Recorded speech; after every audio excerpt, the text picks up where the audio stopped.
దేవుని నామమున స్తోత్రాలు. మీ అందరికీ వందనాలు. దేవుని మాటలేందాం కూర్చోసరికి. దేవుడు చెబుతున్నాడా మోసేకి,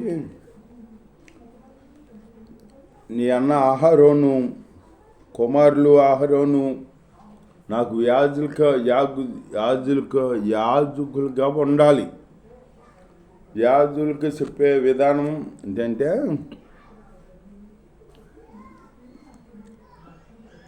అహరోను అతని కుమారులను అనగా అహరోను కుమారులైన నాదాబు, అబీహాను, ఎలియాజరు, ఇతమారు ఇశ్రాయేళ్లలో నుండి నీ వద్దకు పంపుము. అతని అంటే అహరోను కుమారులు నాకు యాజకులుగా ఉండాలి. అహరోను యాజకుడిగా పెట్టాడు దేవుడు. మోసే ఏమో నాయకుడిగా పెట్టాడు. అహరోను సంతానం కాడ యాజకులుగా నాకు ఉండాలి అని చెబుతున్నాడు దేవుడు. వాళ్ళకి విచిత్రమైన అంగీ కాడ ఉండాలంట. విచిత్రమైన అంగీ ఉండాలి, చొక్కాయి. పాతకం ఏపోదు, నిలువుటంగి, విచిత్రమైన చొక్కాయి, బాగా దట్టియో వారు కుట్టవలసిన వస్త్రములు. అతడు నాకు యాజకుడై, అంటే యాజకుడు ఒక ప్రత్యేకమైన వస్త్రం కట్టుకొని ఉండాలన్నమాట అని దేవుడు చెబుతున్నాడు. నిలువుటంగి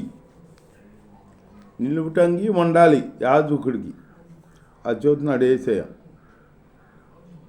అహరోను అతని కుమారులకు ప్రతిష్ఠించిన వస్త్రములు కుట్టవలెను.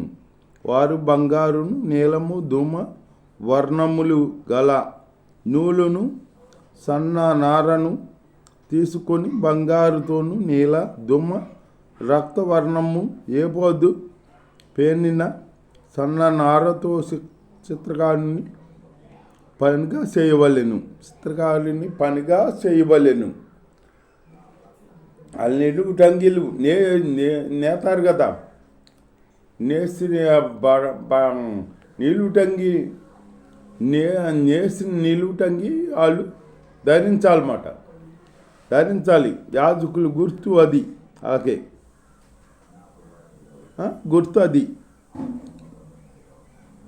మరియు ఏపోదు మీద నుండి విచిత్రమైన దట్టి, దాని పని రీతిగా ఏకాండమైన బంగారుతోను, నీల, ధూమ వర్ణములు గల నూలుతోను, పేనిన నారతోను కొట్టవలెను. నారతోను, పేనిన నూలుతోను కుట్టాలంట నిలువుటంగి.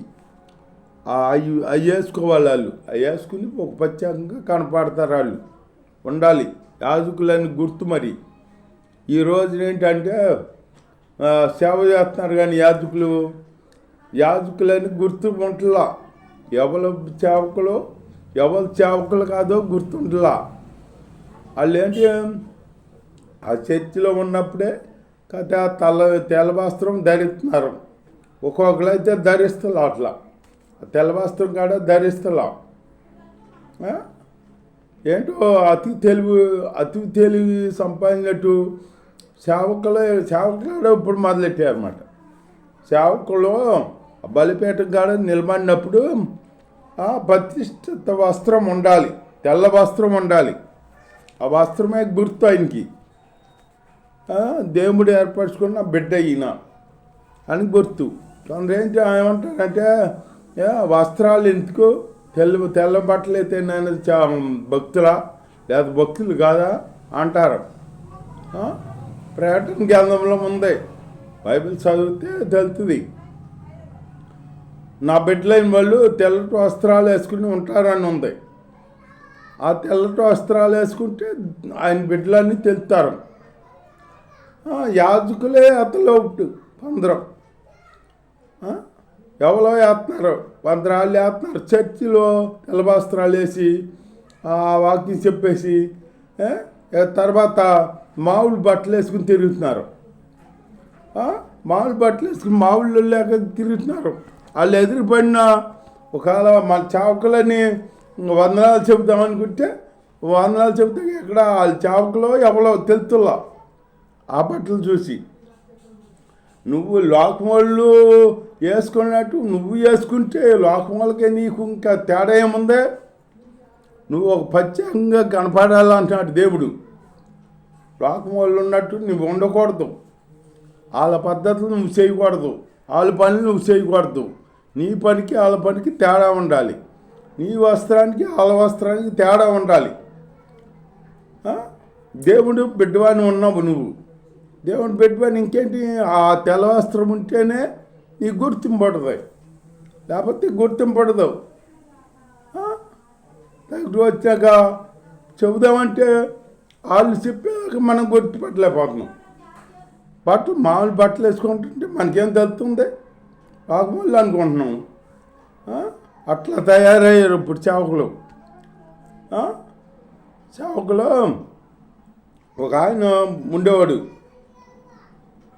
ఆయన సమస్త నాయకుడు. ఆయన ఉండగా అందరూ తెల్ల వస్త్రాలు వేసుకునేవాళ్ళు. ఇప్పుడు తెల్ల వస్త్రాలు ఎత్తలా, ఆ కాసేపు వేస్తున్నారు అంతే. తర్వాత మామూలు బట్టలు వేసుకుని తిరుగుతుంటే ఇక లోకం వాళ్ళకే నీకు తేడా ఏముంది? వాళ్ళు నీవు ఒకటే. వందనాలు చెబుతామన్నా గుర్తులా. నీవు సేవకుడువో లేకపోతే లోకంలో ఉన్న బిడ్డవో తెలుతుల్లా. అట్లా తయారయ్యారు మాట దేవుడి బిడ్డలో. స్తోత్రం, హల్లెలూయా. సేవకులు ఓ ప్రత్యేకమని దేవుడు చెబుతున్నాడు. దేవుడు చెబుతుంటే వీళ్ళు ఏదో తెలివిగా ఏంటో భక్తులు అన్నట్టు. నువ్వు తెల్ల వస్త్రం ఉంటే నీకు గుర్తింపు ఉంటుంది, లేకపోతే గుర్తింపు ఉన్నదిగా నీకు. లోకం వాళ్ళు అదే బట్టలు వేసుకోండి, నువ్వు అదే బట్టలు వేసుకుంటే ఇంకేంటి గుర్తింపు? వాళ్ళకి నీకు తేడా ఏంటి? వాళ్ళ బట్టలకి నీ బట్టలకి తేడా ఉండాలి, వాళ్ళ పనులకి నీ పనులకి తేడా ఉండాలి. అందుకే చెబుతున్నాడు యేసయ్య, పరిసయ్యుల ప్రేమ కంట ఈ ప్రేమ అధికంగా ఉండాలి అన్నాడు. ప్రేమ కాడ మనం ప్రేమ కలిగి ఉండాలి. వాళ్ళు పరిసయ్యులు ఏంటి? ప్రేమించిన వాళ్ళే ప్రేమిస్తారు. వాళ్ళు ప్రేమించిన వాళ్ళని ప్రేమిస్తారు. కాదు డబ్బు గట్రా ఉంటుంది చూడు, వాళ్ళని ప్రేమిస్తారు. కాదు బోధ ఉన్న వాళ్ళని ప్రేమిస్తారు, కారులు ఉన్న వాళ్ళని ప్రేమిస్తారు. ఆ ప్రేమ దేవుడు ఏం చెప్తున్నాడు? నువ్వు పరిసయ్యుల ప్రేమ కలిగి ఉండమాక, నువ్వు దేవుడి ప్రేమ కలిగి ఉండు. అంటే దేవుడు యేసయ్య అందరినీ ఒకే ఇదిగా ప్రేమించాడు. అట్లా మనం ప్రేమించబెట్టుగా ఉండాలన్నమాట. అట్లా ప్రేమిస్తూ దేవుడి ప్రేమను మనం కనపరచాలి. మన ప్రేమ చూసి దేవుణ్ణి వాళ్ళు మహింపరచాలి. దేవుడు అంటే ఇట్లా ఉంటాడు, దేవుడి ప్రేమ అయితే ఇట్లా ఉంటుందా అనుకోవాలి వాళ్ళు. అట్లా ప్రేమ కలిగి ఉండాలన్నమాట. ప్రేమ లేకుండా మనం ఉంటే అట్లా దేవుడి స్తోత్రం, హల్లెలూయా. మరియు శత్రుగారిని పనిగా న్యాయ విధానం పాతక చేయవల్లిని ఏ పోతుని ధరించుకోవాలంట. ఏ పోతుని ధరించుకోవాలి సేవకుడు. ఏ పోతుని ధరించినారా? ఏ పోతుని ధరించుకోవాలి అని చెబుతున్నాడు దేవుడు. అట్లా ఉండాలన్నమాట. అట్లా ఉండకుండా తెల్ల వస్త్రాలు వేసుకుంటే భక్తులా లేదా భక్తులు కాదా అని అంటూ మొదలెట్టారు అందరూ. అతికి తెలివి ఉండొచ్చు, అతికి తెలివి ఉండకూడదు. అన్నమాట. భక్తి ఉండొచ్చు, అతికి భక్తి ఉండకూడదు. నీకు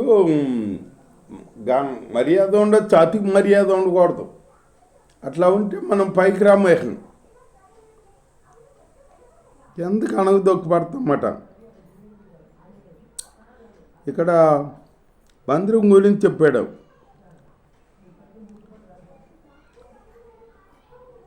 జానడు ఈ మందిరం పొడుగు ఎడల్పు అన్నీ అందరూ మందసం బలిపీఠం ఇవన్నీ మోసేకి చెప్పి కొలతలు కూడా చెప్పి మోసేని అలా చేయమంటే ఆ మోసే అలాగే చేశాడనమాట. మనమైతే వింటామా? ఇప్పుడు దేవుని మాట వింటున్నామా? మందిరంలో ఉన్న కాసేపే వింటున్నాం. మందిరంలో ఉన్నప్పుడు ఏమనుకుంటున్నాం? మనం భక్తిగా ఉండాలి, మనం భక్తి లేకపోతే ఎట్టాగా దేవుని అనుసరించి మనం ఉండాలి, దేవుని కనపరిచే బిడ్డలుగా ఉండాలి అని ఎక్కలేని భక్తి వచ్చేది మనకి. అక్కడి నుంచి బయటికి రాగానే ఆ భక్తి అంతా చల్లారిపోయి మామూలుగా ఆ కాసేపే ఇక ఇంటికి వచ్చినాక టీవీలు ముందు కూర్చుంటారా, లోక పద్ధతుల్లో పాల్గొంటారన్నమాట. దేవుడు చెబుతున్నాడు, నువ్వు లోకానికి దగ్గరగా ఉంటే నాకు దూరం అయిపోతావు, నాకు దూరం అయితే లోకానికి దగ్గర అవుతావు అంటున్నాడు. లోకానికి దగ్గర అవుతావా? దేవుడికి ఏసైకి దగ్గర అవుతావా? దేవుడికి దగ్గర అవ్వాలి మనం. లోకానికి దగ్గర అయ్యామనుకో అదంతా మన పతనానికి తీసుకెళ్తుంది, అది నాశనానికే తీసుకెళ్తుంది. దానివల్ల ఏమి కలిసి రాదు మనకి. అదే దేవుడి దగ్గరగా ఉన్నామనుకో అంత ఆశీర్వాదంగా ఉంటాం, మనం దీవెనగా ఉంటాం. దేవుడు అనుగ్రహం మనకుందనుకో మన శత్రువు అయినా మనల్ని ప్రేమిస్తాడు అనమాట. మన దగ్గర వచ్చేటప్పటికి ఆయన ప్రేమ పడుద్ది.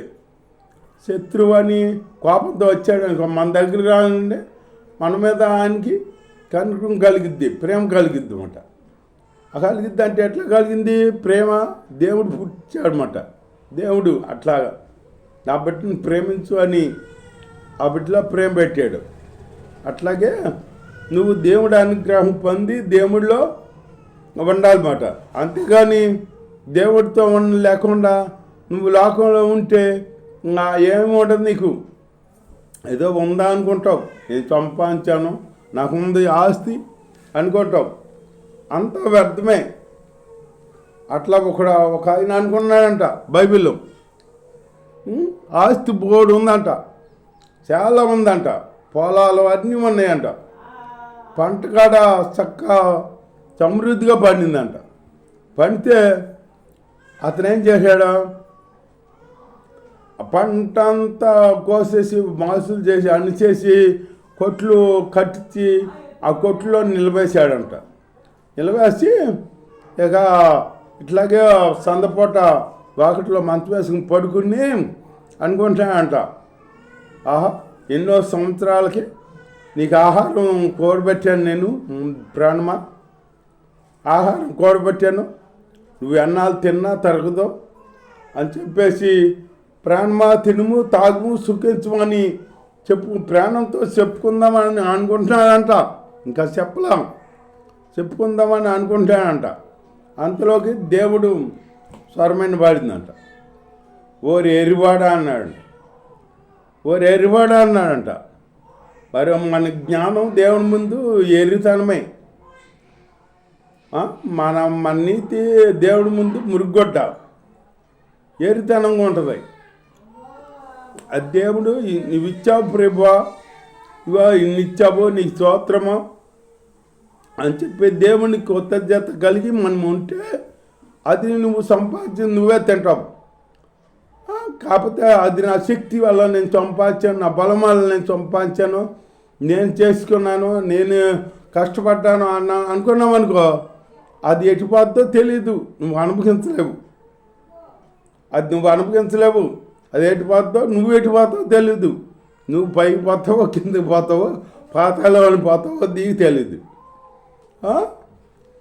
దేవుడు ఎందుకు భయభక్తులు కలిగి ఉండాలి. ఏది ఇచ్చినా దేవా ఈరోజు నీది ఇచ్చావు ప్రభా నీ స్తోత్రం అని మనం తృప్తిగా ఉండాలి. తృప్తిగా జీవితం ఉండాలి మనకి.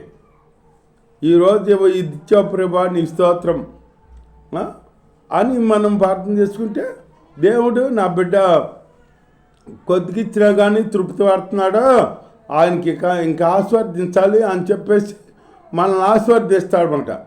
ఆస్వాదించి మనల్ని గొప్ప పైవారుగా చేస్తాం కానీ కింద వారుగా చేయను అన్నాడు దేవుడు. పైవారుగా చేస్తాడనమాట. పైవారుగా దేవుడిని అనుసరించుకుని మనం పైవారుగా జీవిద్దాం. దేవుడి వాక్యం దీవించుగాక.